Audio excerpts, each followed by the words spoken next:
भगवान को फिर क्रोध आ जाता है कि देखो इतना धन नाव में भरा हुआ है, उसके बावजूद ये 2 पैसे दान नहीं कर सकता दान नहीं है। तो उन्होंने क्या कहा, कोई बात नहीं भैया, हमें कुछ नहीं चाहिए, परंतु जाओ भैया, आपने अपने मुख से जो कुछ भी बखान किया है ना, जाओ वही सब सत्य हो। ऐसा कहकर थोड़ी दूर जाकर समुद्र के किनारे ठहर जाते हैं। सन्यासी रूपधारी सत्यदेव के चले जाने पर संध्याद नित्य क्रिया से निवृत्त हो नाव को ऊपर उठी देख।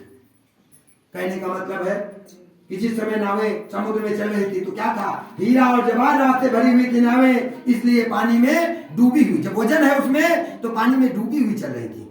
और जब अचानक उसमें लता और पत्ते भर जाएंगे, यानी बनिए क्या ये सब व्यापार वाला सामान भर गया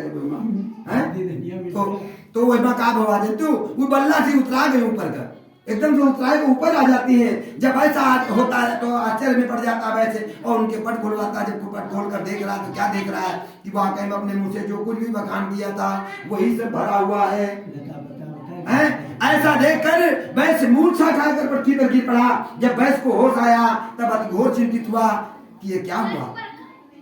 दामाद समझा रहा है क्या कि आप चिंता व्यक्त कर रहे हैं, अरे आपको वही दंडी स्वामी जो मिले थे ना, उन्होंने ही श्राप दिया है, इससे अच्छा है अब उन्हें को ढूंढो, देखो कहाँ है, उन्हें की शरण में चलो, तभी मनोरथ आपका पूर्ण होगा। दामाद के ऐसे वाक्यों को सुनकर के वैसे कहा लौट कर वापस जाता है कहाँ, जहाँ दंडी स्वामी जी ठहरे हुए हैं।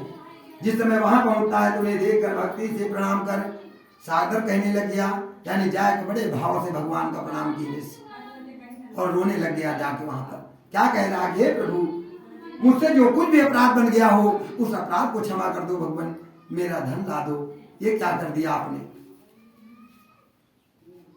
भगवान क्या कह रहे हैं, वैसे तुम रो मत, मेरी बात सुनो। वो यह कि मेरी ही पूजा से तुम बहिमूर्ख हो चुके हो। हे दुर्मते, हमारी ही आज्ञा से तुमको बार बार दुख मिल रहा है, फिर भी तुमको ज्ञान नहीं हो रहा है। वैसे बनिया आदमी था, भगवान के ऐसे वाक्यों को सुनकर के तुरंत स्तुति करने लग जाता है, हाथ जोड़कर प्रार्थना करने लग गया। अरे कहला भगवान ये क्या कह रहे हैं आप। ब्रह्मादिक देवता, ब्रह्मादिक देवता कहा गया जहां, तो ब्रह्मा जी से लेकर के सबसे बड़े उनको माना गया, ब्रह्मा जी को, उनसे नीचे जितने भी देवता आ जाते हैं सारे के सारे, यानी 33 करोड़ देवता, सारे के सारे देवतागण क्या हुआ है, आपकी माया में मोहित हुए हैं। माया से तो कोई वंचित नहीं है, देवता जरूर है परंतु देवता भी माया से वंचित नहीं रहे हैं। तो जब देवता आपकी माया में मोहित होकर आपको, आपके रूप को नहीं पहचान पाए, कई बार ऐसा हुआ कि देवता भी उनसे भ्रमित हो गए, नहीं पहचान सके कि भगवान ही खड़े हैं। तो बताइए मैं तो मूर्ख बनिया ठहरा भगवान। अगर थोड़ी सी आपकी माया पाकर और आपको नहीं पहचान सका तो भगवान इतना बड़ा अपराध तो मैंने नहीं किया जो आपने मुझे ऐसा श्राप दे दिया कि मेरा सारा धन ही गायब हो गया है। अब आप प्रसन्न हो जाइए, धन सरल आपकी पूजा करूंगा, पहले मेरी नाव में जितना धन था वह सब पूर्ण हो, शरण में आए हुए की रक्षा करो। ऐसे भक्ति के वचन सुनकर भगवान सददेव स्वामी इसको सुंदर आशीर्वाद देकर अंतर ध्यान हो जाते हैं। वैसे नाव पर बैठकर, अरे ठीक है तुम बैठो, जाकर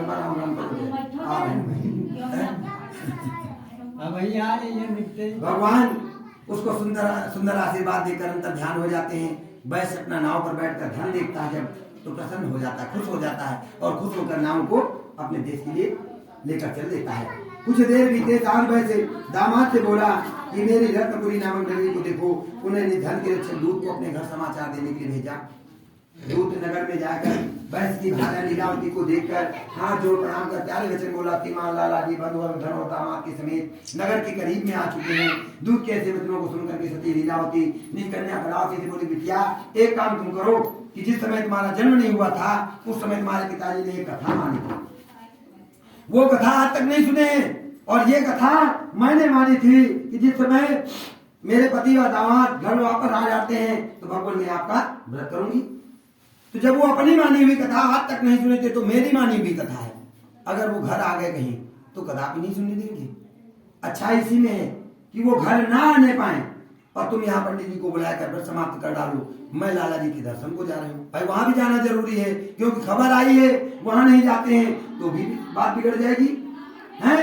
तो वहां भी जाना जरूरी है और भगवान की कथा भी करना जरूरी है, काम दोनों जरूरी है। इसलिए दो लोग हैं तो एक लोग बैठ के यहाँ कथा सुन रहा हो, हम जा रहे हैं लाला जी के दर्शन कर। माँ कहकर ऐसा तो चली जाती है, परंतु बिटिया को बहुत बुरा लगा। क्यों बुरा लगा? क्योंकि जानते हो उसके मन में भी एक धारणा थी, हम भी जाए अपने पति का दर्शन करें, ऐसी लालसा बन रही थी उसके अंदर। मगर बेचारी क्या करती, माँ के वचनों को भी नहीं काट सकते। आज कल बिटिया हो तो तुरंत हड़कती माता जी का है, मगर पहले जानते हो ऐसा युग था, माँ के वचनों को काट नहीं सकती थी। अगर उसने कहा है तुमको ये करना है तो उसको वो करना ही करना है। इसलिए माँ तो चली गई, इधर बिटिया को बुरा तो जरूर लग रहा है, परंतु कैसो हाथ जोड़ के भगवान सामने बैठी गई है, हाथ जोड़े बैठी रही, मनमा सोच रही भगवान कितनी जल्दी कथा खत्म हुए, कितनी जल्दी कथा खत्म हुए। और जैसे ही कथा खत्म होती है, बेचारे पंडित जी कहते भी रहे कि अरे बिटिया कम से कम प्रसाद तो खा लो। अरे कहीं पंडित जी धरा सब मारती नहीं, समझो। एक संभारो आप, हम जा रहे हैं पहले अपने पति के दर्शन कर जाए, हमारे जब लौट गई पे तब हम प्रसाद खाबा, तब तक आप तब ताकि को बैठो, हमारे बस का नहीं। अब बेचारे पंडित जी बैठे हुए ताके, और बिटिया जो है भागती हुई कहाँ जा रही है? पति के दर्शन के लिए। इसलिए भगवान को थोड़ा सा फिर गुस्सा आ गया कि देखो ये 2 मिनट रुककर मेरा प्रसाद ग्रहण नहीं कर सकती है, यानी मेरे प्रसाद से भी बढ़कर इसका ज्यादा पति हो गया। इसलिए उन्होंने क्या किया, उसके पति की नौका को ही धन समेत हरण कर दिया, हरण कर पानी में ही डुबो दिया। जिस समय कलावती वहां पहुंचती है तो वहां जाकर क्या देख रही है, पिताजी की तो नाव खड़ी है परंतु उसके पति की नाव कहीं नजर ही नहीं आ रही है। पिताजी से पूछती है पिताजी हमारे पति देव कहीं नजर नहीं आ रहे हैं। ऐसा देखकर अचानक वैसे भी अति व्याकुल हो उठता है, लीलावती भी मन में विचार कर रही, अरे ये क्या हुआ, अरे अभी तो नाव यही खड़ी थी, आखिर नाव कहाँ चली गई। सारे केवट जितने भी थे सब चिंतित हो उठे कि भैया किसी ने नाव को न बहते हुए देखा, न कहीं डूबते हुए देखा, अभी तो यही खड़ी थी, आखिर नाव गई तो कहाँ गई। भगवान सत्यनारायण का महात्मा कोई भी नहीं जान सकता, किस समय वो किसके लिए क्या कर देंगे कुछ पता नहीं है। तो जानते हो क्या हुआ, जब उसकी नाव गायब हो जाती है तो पति की 2 ठो खड़ाऊं बच गई थी। उन खड़ाऊं को लेकर कलावती ने निश्चय कर लिया, पिताजी अब जब मेरे पति ही नहीं बचे हैं, तब सती होने की प्रथा थी, तो जब मेरे पति नहीं बचे हैं तो मुझे भी सती हो जाना चाहिए। पति स्त्रियां सती होती थी और वो भी पति के साथ में सती होती थी, पर जब उसके पति ही नहीं बचे तो साथ में कैसे सती हो। इसलिए जानते हो उसके पति की 2 ठो खड़ाऊं में, तब खड़ाऊं पहनी जाती थी, चप्पल नहीं चलते थे, लकड़ी की खड़ाऊं चलती थी, तो उसके पति की 2 ठो खड़ाऊं में रखी हुई थी, वो बच गई थी किसी प्रकार से। तो बेचारे उन खड़ाऊं को ही ले लेती हाथ में, पिताजी अब हम इन खड़ाऊं को ही लेकर अपने पति की याद में हम सती हो जाएंगे, ऐसा संकल्प कर लेती है। तब तो पिताजी को माता जी को अति घोर चिंता उठती है कि अरे ये क्या हो रहा है। माँ और पिताजी दोनों लोग मिलकर भगवान की आराधना कर रहे हैं, प्रार्थना कर रहे हैं, हे प्रभु इतना बड़ा मानदान किया, तब तो आपने मुझे संतान दिया, वो भी थी कन्या, और वो कन्या भी आज मेरी ही आंखों के सामने अग्नि में प्रवेश करने जा रही है। भगवान इससे बढ़कर दुख और क्या हो सकता है। जो कुछ भी मुझसे अपराध बन गया हो, भगवान उस अपराध को क्षमा कर मेरा पति, मेरा दामाद पुनः ला दो, मेरा दामाद पुनः ला दो। इस प्रकार से बार बार भगवान को व्याकुल उठते हैं और बार बार भगवान को दंड प्रणाम कर रहे हैं। तब तो भगवान कहते हैं, अर्थात आकाशवाणी होती है, क्या हे वैसे तुम्हारी कन्या मेरे प्रसाद का त्यागन कर पति के दर्शन को आई है, अगर वो घर जाकर प्रसाद खाकर फिर यहाँ आवे, निस्संदेह इसका पति मिलेगा।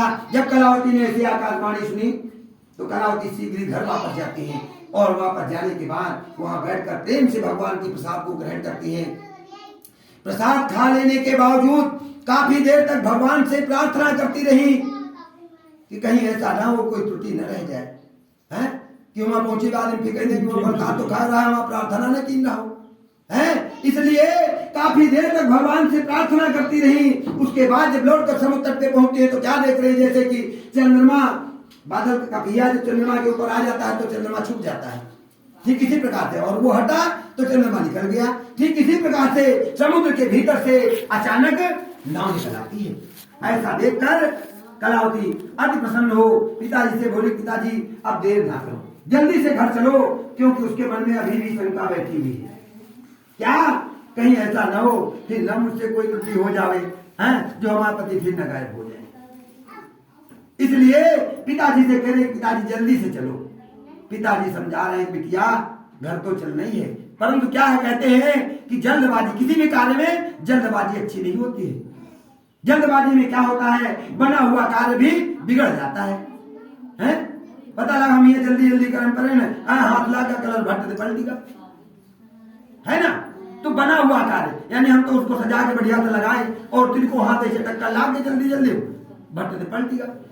ऐसे में जल्दबाजी, कोई भी कार्य कर रहे हैं तो इत्मीनान से करें, प्रेम से करें, बैठकर भाव से करें, भगवान की कथा सुन रहे हैं प्रेम से सुनो, हैं, तो उसका कुछ फल प्राप्त होता है। जल्दबाजी करोगे कुछ भी नहीं मिलेगा, हैं।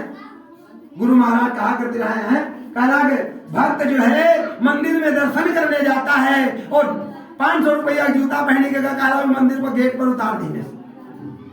माता जी के दर्शन हो रहे हैं इस समय को, हैं, वहां मंदिर में मैया जी के सामने हाथ जोड़े खड़े हैं, हाथ तो जोड़े खड़े हैं, परंतु जहां निवास किसको देना चाहिए, माँ को, वहां पर निवास पहले से ही किस चीज का है, क्योंकि हम 500 रुपए का जूता उतार कर आए गेट पर, हैं, तो हमारे मन में भाव क्या बन रहा है, सबसे पहले तो वही जूते भाव बना पड़ा है, कहीं भगवान ऐसे ना यार खड़े तो हाथ जोड़े पर यार को जूता न फेर दे यार, हैं। तो जहां बात माँ का होना चाहिए वहां पर बात पहले से ही हमने काहे का बना रखा है, जूते का। तो जब हम मंदिर से लौटते हैं तो हमको क्या मिलता है, वही जूता ही मिलता है, इसके अतिरिक्त कुछ भी नहीं प्राप्त होता है। इसलिए भैया जल्दबाजी ना करें, जो भी कार्य करें इत्मीनान से करें, भाव से करें, प्रेम से करें, हैं, तो आपको उसका फल प्राप्त होता है, फल मिलता है।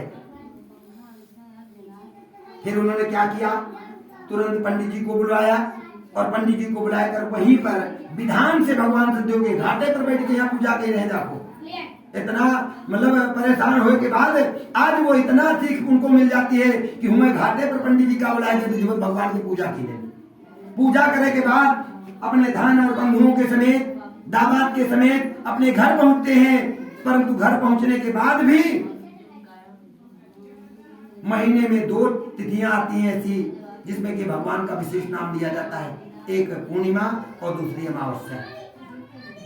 हर पूर्णिमा अमावस्या में नियम से भगवान सदैव के पूजन को करने लगा। इतना भावुक हो गया भगवान में कि तो 1 रुपया खर्चा करना मुश्किल है, पर इतने झटका दे के बाद ऐसा भगवान उनकी आंखें खोली कि बढ़िया मगन हो गए भगवान में, हैं, और प्रेम से भगवान की कथा करे लागल। अतः चतुर्थो अध्याय, चौथे अध्याय, अतः इति